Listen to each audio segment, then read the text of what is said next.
Hey everybody, what's going on? I'm DJ Sixsmith. You're watching Sit Down. Elaine Hendrix here with us. Dynasty on CW. It's here. Yeah, ready to roll. Look, right there. Look at this woman here. She means business. God, she is hot. Yeah, she's got it going on over here. Really nice to meet you. You too, thank you. So, new year, got the show. Yeah. How's life going for you right now? You know, I can't complain. No complaints. I think 2020 is going to be a really good year. And we just got picked up for our 4th season. Ooh, that's a major plus also. Right, kick off the new year with that. I'm back in Atlanta, which is where I started my career. I'm happy to be there after living in LA, after living here in New York. Headed back south, and it's good. Well, there's a ton of filming in Atlanta, so I'm sure it makes a ton of sense to just live there, or just if you're comfortable there, like why is Atlanta the spot for you? Well, the show is there, number Right. one, so I don't really have a choice right now if I'm going to do the show. But Atlanta's changed a lot since I was there. It was a great place to start my career because I got to really learn the ropes without a lot of stress and pressure on me. But now it's like it's gone from this like small market to this huge market. Yeah. And so there is a lot happening. And so it's like, it's this major city without being, it's still not crazy yet. I think it's maybe on the verge of it, maybe not, I don't know, but it's easy. It's easy to navigate that city, and people are so nice. A little different than LA or New York in that category? A little bit.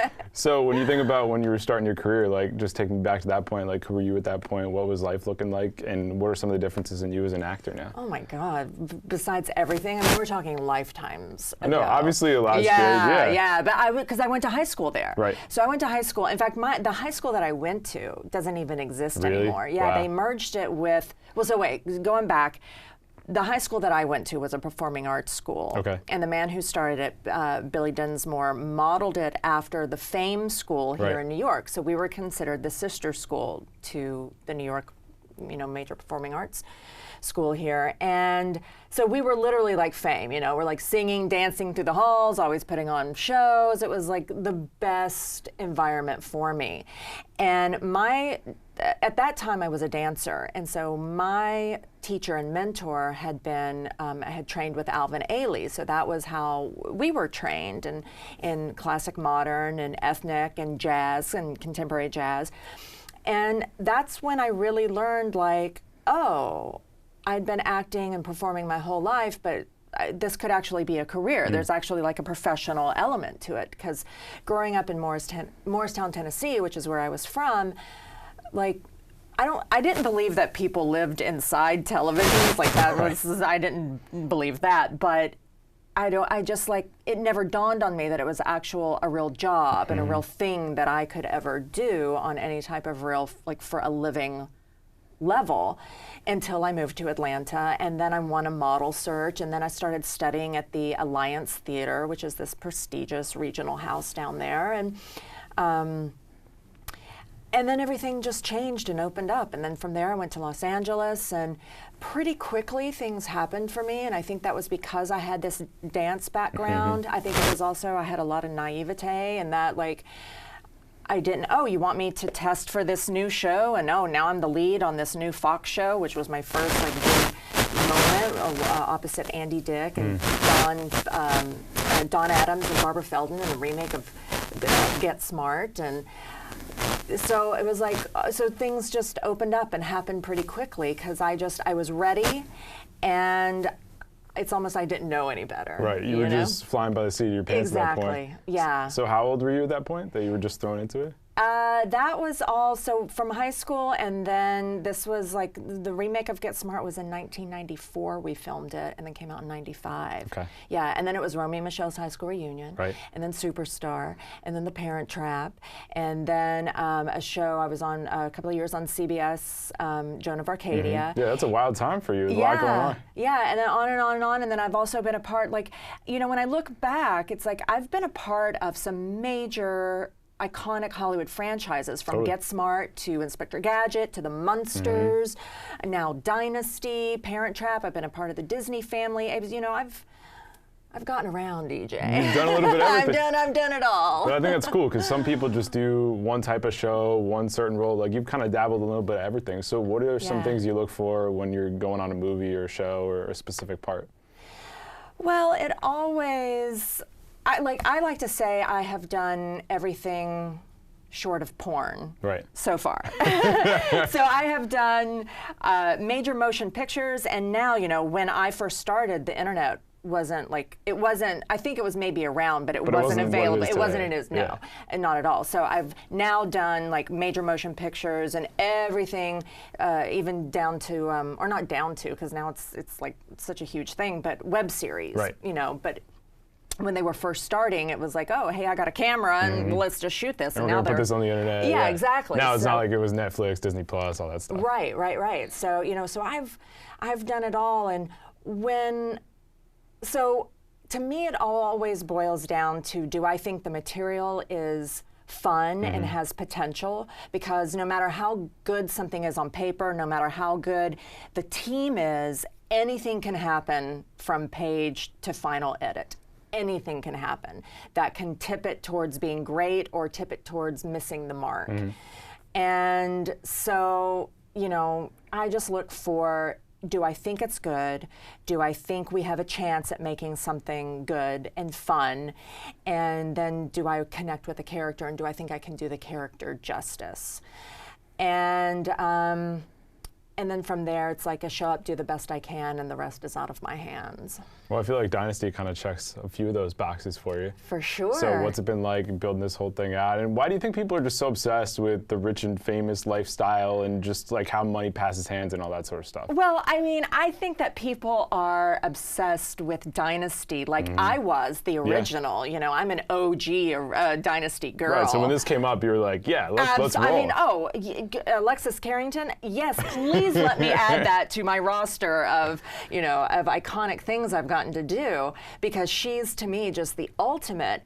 And it's like people describe it as a guilty pleasure, because who in your real life do you know is anything like this? That's fair. Yeah, no one's really rolling up like this in most circumstances. I joke because, like, I look at that and I go, wow, yeah, she does look great, because it is so removed from me.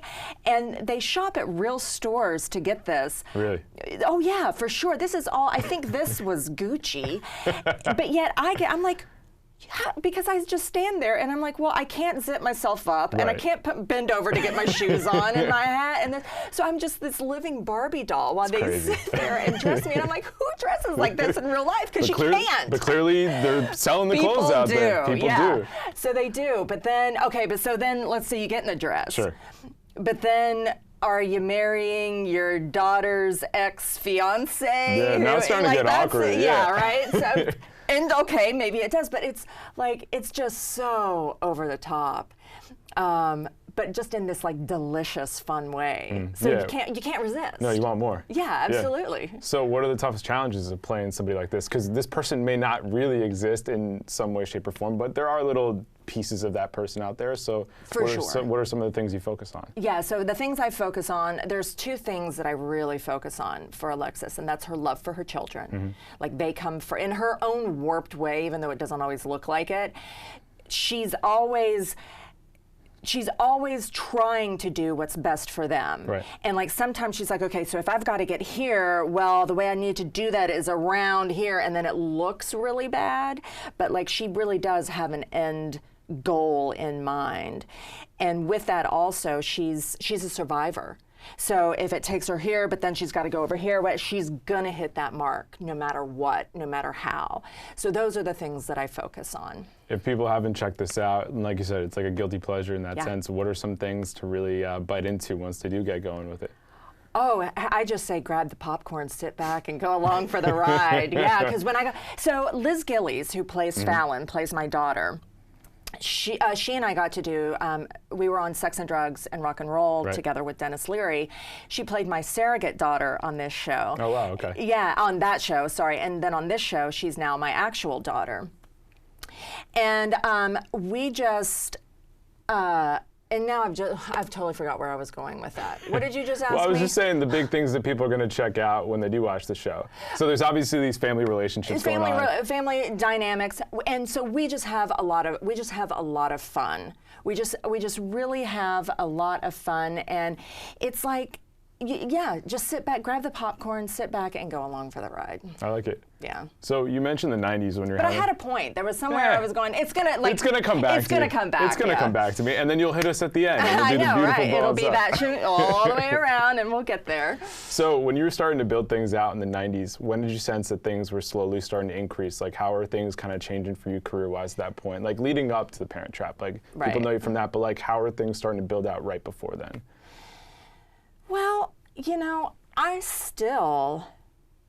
it's only now, and it's because I've been in the business for so long now, and I am lucky enough to be a working actress this long and to, you know, be acknowledged for my work and recognized for my work. And, you know, now I'm starting to have this body of work that I can point to, that I really can, like, look back and go, so this is how it happens. But when you're doing it, at least I don't think about it. Right. You know, yeah, you're just on to the next thing. Yeah, and you know, and so much has happened. Like, when the first big writers' strike happened for us, that was then the advent of reality television. There was sort of a group and a peers, my group of peers, where we were sort of going along, and it was like almost like a graduation. Like, we could feel like, okay, here's the next step where we're about to, you know, should be going in our career, and it all just got stunted because people who had never done television before were suddenly doing it. Right. And so we were all like, well, now where's our place? So, and then now there's 500 plus channels, there is the internet, there's just so many options. So now it's sort of like leveling out again a little bit, I think. And so I could have never planned any of it, I don't think. I mean, I guess maybe the 1%, you know, the A of the A-listers can plan, but the rest of us, it's just, you know, I'm a working actress, and I just happen to have. It's not quite luck, because I've worked my tail off. Yeah, you've put the effort into it. Yeah, it's not just like, oh, this has happened for it. Right, yeah. But there is also a lot of things that I don't get to control. So it is this, like, mix of, like, boom, and now I get to look back and I have what I have. Right. Like, you take The Parent Trap, like, that's a movie that you do it at the time. I'm sure you think it's going to be a cool movie, but, like, you don't expect people to be talking about it decades later. No. Like, that's where things get a little lucky in that sense. Correct. So what's it been like for you to see that movie just explode over time? Like, what kind of boggles your mind the most about that?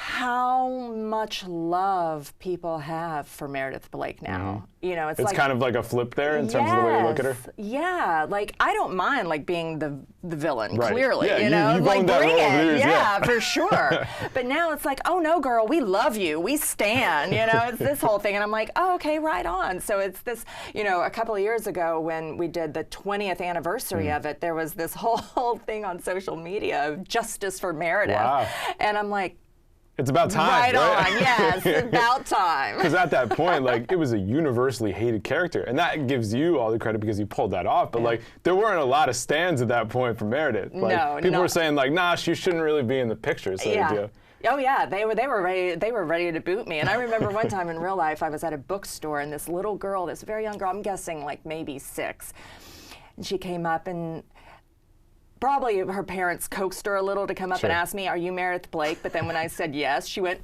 and then took off and ran the other direction. And I was like, whoa, what just happened? And now people are like, are you Meredith Blake? Ah! And I get recognized pretty much on a daily basis, especially like if I'm somewhere in New York and I'm out in the world, forget about it. Well, that's the thing, like, people grew up with that movie, and then now with streaming, like, it's a whole different audience. So that 6-year-old girl, like, didn't see it when it first came out. Right. You're being introduced to a whole new group of people, which must be really fascinating for you. Yeah, and it is neat to see the span of generations and genders and all this. I can't tell you how many guys come up to me and it's like, I love that movie, and I'm like, don't whisper. There's it's a great movie. There's a Absolutely. whole pack of you. Yeah, for sure. Nothing to be ashamed of. What would surprise people the most about that experience? Like, what are some details that you hold on to that maybe are not a big part of the storyline per se? You mean from Parent Trap? Yeah, whether it's just shooting it, like the movie itself, life thereafter, anything that sticks out to you all these years later. Well, I don't know, maybe people, maybe we're all surprised that Meredith grew up to be Alexis Carrington. I mean, that's pretty cool, yeah. Because you're wondering in your mind, like, what does the rest of her life look like, right? Here we go. Here we go. If you want to know what happened to Meredith Blake, tune into Dynasty. There you go. I like that. So when you think about your career, what have been some of the other highlights? You mentioned all these great people you've worked with. Like, who are people you've learned from along the way that have really inspired you? Yeah. Gosh, I'm a people collector. So I collect so many people that I've worked with. The first person that comes to mind, only because he just messaged me last night, is French Stewart. We did Inspector Gadget 2 together, and I adore him. Next one, who actually probably should have been first, is Dennis Leary. He's my work husband. I love him. He says jump, I say how high. Right. Like it's you trust him. Yeah. You built that relationship. Absolutely. Yeah. And we collaborate really well together. We did a pilot together after Sex and Drugs and Rock and Roll, and unfortunately it didn't get picked up. But we're always like talking and finding ways to try to plan for the future. And we do a lot of volunteer work together. Lisa Ann Walter from The Parent Trap is my bestie. She should have been first. Sorry, I'm getting all this order out. We got a lot of people you collected over the years, right? I collect, yeah. Fantastic, amazing. She started out as this performance artist here in New York, and then went on to have a big acting career and done a lot of things. Ann Magnuson, we met during the Munsters. Andy Dick is still a friend of mine. I mean, so it's like with got a lot of people. Yeah, I got a lot of people. So is there anything you haven't done yet you'd still like to do? Like you mentioned everything you've done. Is there any other field that kind of piques your interest? You mean as far as like a genre or? A genre, it could just be type of show. I mean, anything really. Yeah, I've got a lot more coming up that I want to do for sure. I absolutely want to be on Broadway, hands down. Never done it before? I have not. I've done off Broadway, but I haven't done Broadway. Yeah, gotta check that box. Right? Yes, absolutely. I love doing theater. Not all actors do. I do. That's where I started. Yeah, it takes you back to the roots there. Yeah, absolutely. So I want to do Broadway. I'm writing. Okay. So I want some of my pieces, not even that I have to do, but I definitely want to get them out there. Maybe direct at some point, but really right now I'm so in love with acting. There's still so much that I want to do with acting and performing. Like I really want to do like a good high. I haven't ever really done a big action. Like a lot of things that I've done have involved action and stunts and whatnot, but I want to do like a big action piece at some point. So yeah, I got a lot going. A lot more to come. What's it like flexing the writing muscles there? What's it been like working through that? I find out like I'm actually pretty good at it. And I think that just becomes, I've studied screenwriting, read books, gone to classes, this whole thing, but it's also just the thousands and thousands of scripts that I've you have a ton of experience reading really great scripts, really bad scripts. Yeah, and there's a ton of bad stuff out there too. So it's like, why can't I just get in the mix here, do something good? And there really is, it's hard to write a good script. So for me, I also like doing puzzles. I like doing jigsaw puzzles. Oh, cool. Like how many pieces are we talking here? 500 to 1,000. My preference is 500. Yeah, I'll do 1,000, but I like 500. You don't want to just like leave it on the table and then it's like months on end. Exactly, You're trying to put the pieces it takes together. too long. So I can do a 500 in like a few nights. Nice. And so that's to me like a script. It's like moving the jigsaw. No, that piece doesn't fit. It actually doesn't. Ooh, but then when you get a piece that does fit, it's so satisfying. Yeah, it feels good that way. Yeah. Absolutely. Elaine, really nice to meet you. Thank you, JJ. Thanks for coming. Why don't you tell everybody where they can check out the show? Yeah. Tell them. CW? Big day? Yes. Give them the big day. Fridays, 9 p.m. Fridays, 9 p.m. on the CW. There you go. That's all you need to know. For That's all you Elaine, need. I'm DJ. See you next time. Here on The Sit Down.